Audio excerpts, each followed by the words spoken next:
Movie की शुरुआत एक कपल से होती है जो ड्यूटी चेंज होने पर एक गांव में शिफ्ट हो रहे थे। हस्बैंड का नाम बीमो है जो एक सिविल सर्वेंट है जिसे टीचिंग के लिए एक जजीरे पर भेजा जा रहा था। बीमो को बोट में बैठकर उस विलेज में जाना था। बीमो अपनी वाइफ, ड्राइवर और एक आदमी के साथ बोट के लिए निकलता है। रास्ते में ड्राइवर के साथ आया हुआ आदमी और बीमो दोनों सो जाते हैं। उसी वक्त बीमो की पत्नी सीरी को बीमो की साइड वाली विंडो से एक औरत का डरावना सर उड़ता हुआ दिखाई देता है जो कार के साथ साथ उड़ रहा था। ये देखकर सीरी डर जाती है। इससे पहले वो किसी को बताती वो सर गायब हो जाता है। कुछ देर बाद उसे फिर से वही सर विंडो के साथ उड़ता नजर आता है तो वो बहुत ज्यादा डर जाती है। वो बीमो को जगा कर इस बारे में बताती है तो उसे इस बात पर विश्वास नहीं होता। सीरी उसे विश्वास दिलाने के लिए ड्राइवर और दूसरे आदमी से पूछती है लेकिन उन दोनों को भी वहाँ कुछ दिखाई नहीं देता। सीरी को वॉमिटिंग होने लगती है तो बीमो कार रुकवा देता है। वॉमिटिंग के बाद वो कुछ बेहतर फील करती है तो उन्हें झाड़ियों में से एक बड़ा सा बॉक्स बाहर आता दिखाई देता है जो खुद ही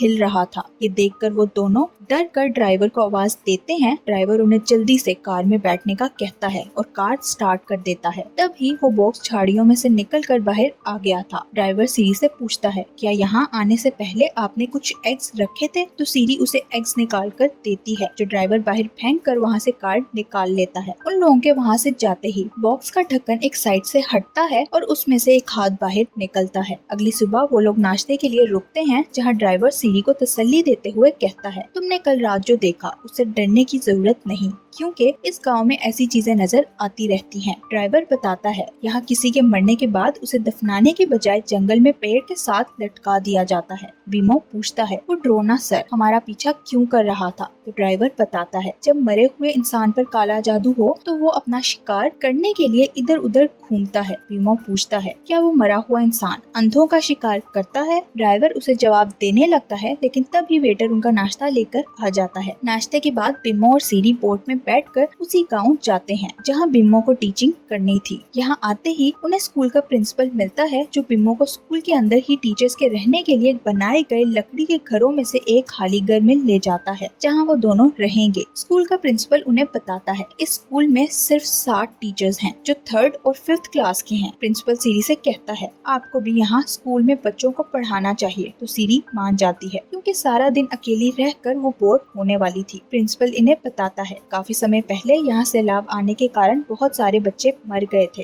अब इस सैलाब के बाद काफी लोग ये जगह छोड़कर चले गए। बीमो प्रिंसिपल को बताता है हमने रास्ते में एक कपल को देखा था जिन्होंने हमें लकड़ी की एक स्टिक दी थी लेकिन उन्हें देखकर बीमो और उसकी पत्नी काफी डर गए थे। प्रिंसिपल बताता है उन दोनों के बच्चे गायब होने के बाद से गाँव के लोगों ने उनसे मिलना जुलना छोड़ दिया था क्योंकि वो आदमी ब्लैक मैजिक पर विश्वास करता है और उसने ब्लैक मैजिक से ही सैलाब को खत्म किया था। रात को सोते हुए बीमो की शोर से आंख खुल जाती है। वो उठकर सारा घर चेक करता है लेकिन उसे कुछ नजर नहीं आता। फिर अचानक घर के दरवाजे पर नॉक होता है तो बीमो दरवाजा खोल देता है। दरवाजे पर वही तांबी नामी औरत खड़ी थी जो उन्हें गाँव आते हुए रास्ते में मिली थी। तांबी अंदर आकर सीरी के पेट पर हाथ रख कर कुछ पढ़ती है और फिर वहाँ से चली जाती है। अगली सुबह बीमो प्रिंसिपल को इस बारे में बताता है तो वो कहता है तांबी यहाँ नए आने वाले लोगों के साथ ऐसा ही करती है इसलिए उसकी बातों से परेशान होने की जरूरत नहीं। प्रिंसिपल उन दोनों को स्कूल के टीचर्स और बच्चों से इंट्रोड्यूस करवाता है जिसके बाद सीरी अपनी क्लास लेने जाती है। उसकी क्लास में सिर्फ 3 बच्चे थे। सीरी बच्चों को पढ़ाना शुरू करती है और जैसे ही वो ब्लैक बोर्ड पर लिख कर बच्चों की तरफ मुड़ती है तो उसे क्लास में बहुत सारे बच्चों के भूत नजर आते हैं जो सीरी को बुला रहे थे। ये देखकर सीरी डर जाती है और उसकी आंखों से आंसू आने लगते हैं। अगले दिन सीरी और बीमो क्लास लेने के बाद बाहर बैठे थे जब एक बच्चा सीरी के पास आकर उसे कुछ देता है। सीरी उस बच्चे के हाथ में एक तवीज देखकर पूछती है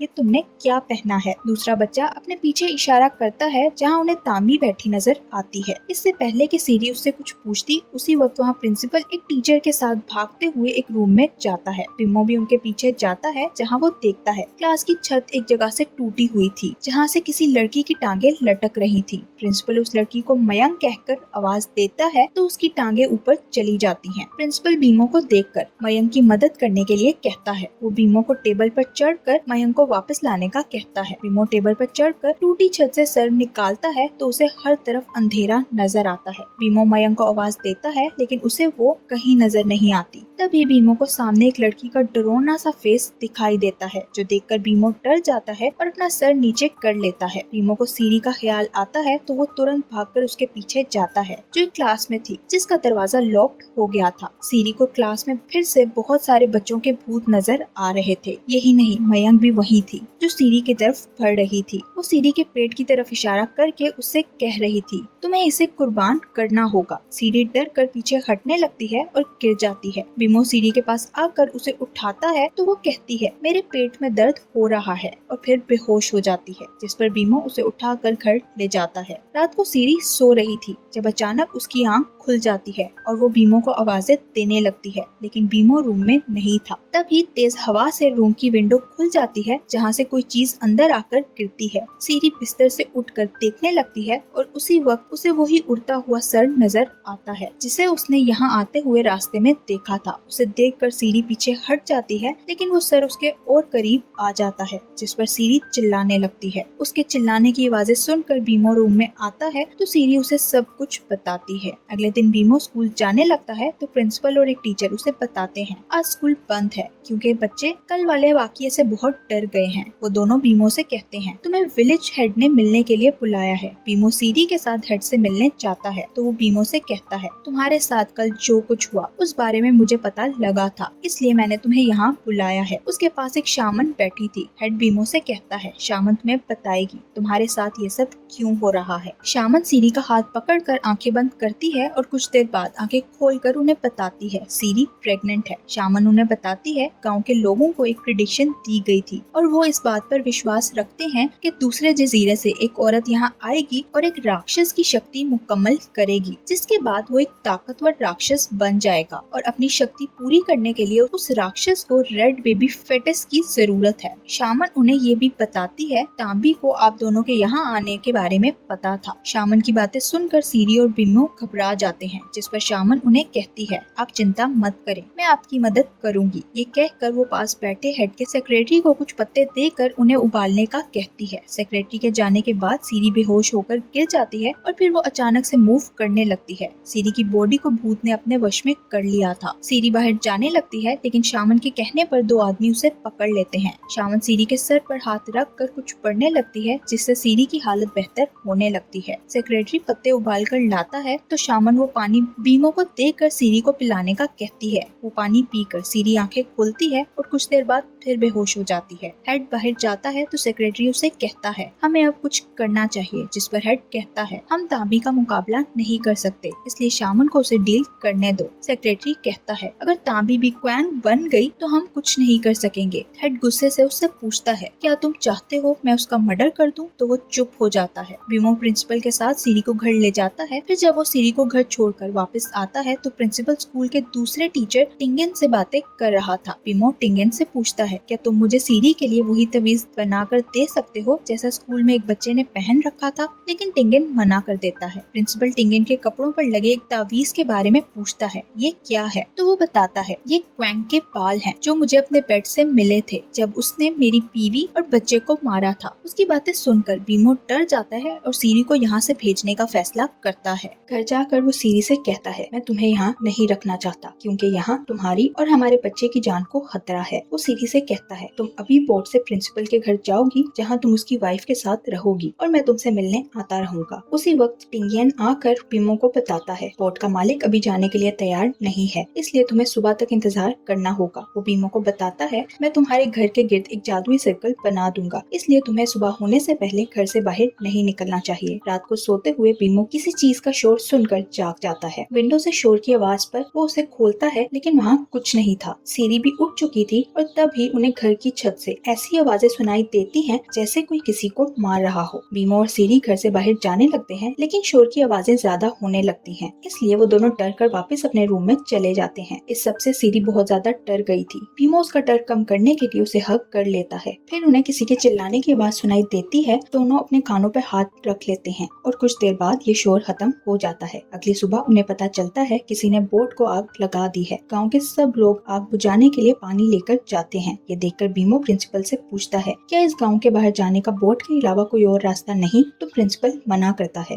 वहाँ मौजूद कुछ लोग कह रहे थे किसी ने जानबूझकर बोट को आग लगाई है। प्रिंसिपल से बात करके कुछ दिन बाद बीमो सीरी के पास वापस आता है, लेकिन उसे सीरी कहीं नजर नहीं आती। वो सीरी को आवाजें देता है, लेकिन वो वहाँ थी ही नहीं। बीमो घर जाकर देखता है तो वहाँ भी सीरी उसे नहीं मिलती। फिर वो प्रिंसिपल और एक टीचर के साथ सीरी को स्कूल में ढूंढता है, लेकिन उसे सीरी वहाँ भी नहीं मिलती। तभी बीमो को कुछ दूर मयंक नजर आती है, तो बीमो उसके पास जाकर उससे पूछता है, क्या तुम सीरी के बारे में जानती हो? जिस पर मयंक खेतों की तरफ इशारा करती है। बीमो वहाँ जाता है तो उसे वहाँ सीरी का दुपट्टा और एक ब्रेसलेट मिलता है। प्रिंसिपल भी वहाँ पहुँच चुका था और बीमो के हाथ में पकड़े ब्रेसलेट को देखकर कहता है, ये तो सेक्रेटरी का ब्रेसलेट है। बीमो तुरंत सेक्रेटरी के घर जाता है और उससे पूछता है, तुमने सीरी को कहाँ छुपाया है? तो सेक्रेटरी कहता है, तुम्हारी वजह से हमारे गाँव में इतनी मुसीबत आ गई और तुम मुझ पर इल्जाम लगा रहे हो। दोनों एक दूसरे को मारने लगते हैं और तभी हेड शामन के साथ वहाँ पहुँच जाता है। वो उन्हें रोकता है और बीमो से पूछता है, तुम कैसे जानते हो सीरी को सेक्रेटरी ने ही किडनैप किया है? तो बीमो उसे वही ब्रेसलेट दिखाता है। सेक्रेटरी कहता है, ये मेरा ब्रेसलेट नहीं है, और तभी सेक्रेटरी की पत्नी उसका ब्रेसलेट लेके आती है। ये देखकर बीमो को याद आता है, ऐसा ब्रेसलेट टीचर टिंगन ने भी पहना था। शामन उसकी बात सुनकर कहता है, अगर सीरी को टिंगन ने किडनैप किया है तो बोट को भी उसी ने आग लगाई होगी। बीमो उन्हें उस जगह ले जाता है जहाँ उसे ब्रेसलेट और सीरी का दुपट्टा मिला था। शामन यहाँ एक अमल करती है जिससे उसे सीरी के बारे में पता चल जाता है कि वो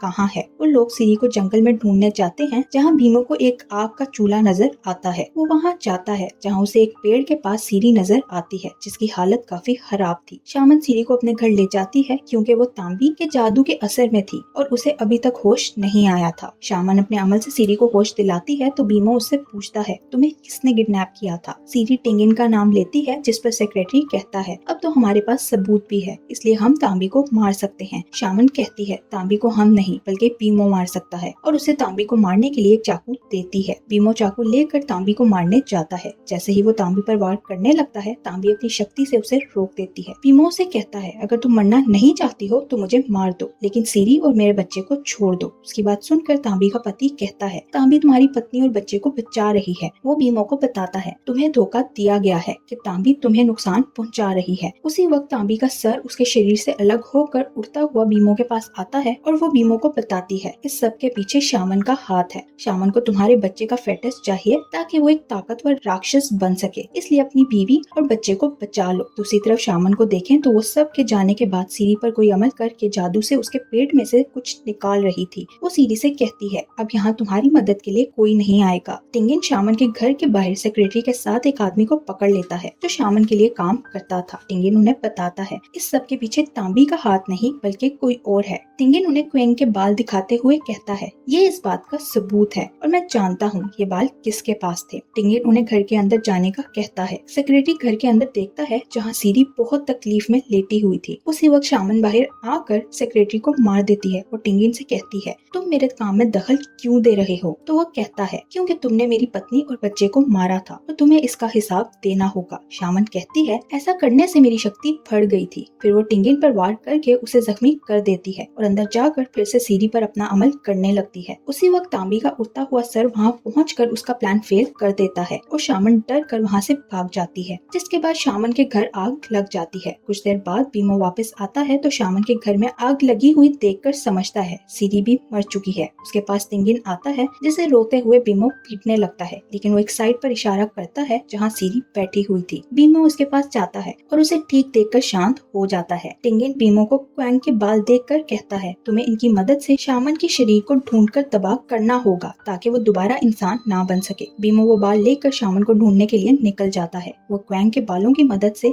शामन की डेड बॉडी ढूंढता है जो एक कब्रिस्तान में थी। जैसे ही बीमो उसकी बॉडी उठाने लगता है, बहुत सारे भूत उस पर हमला कर देते हैं, लेकिन बीमो किसी तरह खुद को संभाल कर शामन की डेड बॉडी उसके जलते घर में ले जाकर फेंक देता है। तभी उसे शामन का उड़ता हुआ सर दिखाई देता है जिसके साथ उसका दिल भी लटक रहा था। शामन की बॉडी जलने लगती है तो उसका उड़ता सर चिल्लाने लगता है। दूर बैठा टिंगन बीमो से शामन के सर के साथ लटके दिल को भी तबाह करने का कहता है, तो बीमो एक पत्थर से उसका दिल तोड़ देता है और शामन अपने अंजाम को पहुंच जाती है। 6 माह बाद का सीन दिखाया जाता है जिसमें बीमो सीरी की क्लास में जाता है। उन्हें विंडो के बाहर तांबी और उसका पति खड़े नजर आते हैं। उसी वक्त प्रिंसिपल उन्हें आकर बताता है तांबी और उसके पति की आज सुबह मौत हो गई। ये सुनकर वो दोनों विंडो से बाहर देखते हैं, लेकिन लेकिन अब वहाँ कोई नहीं था और इसी के साथ ये मूवी एंड हो जाती है। Thank you for watching.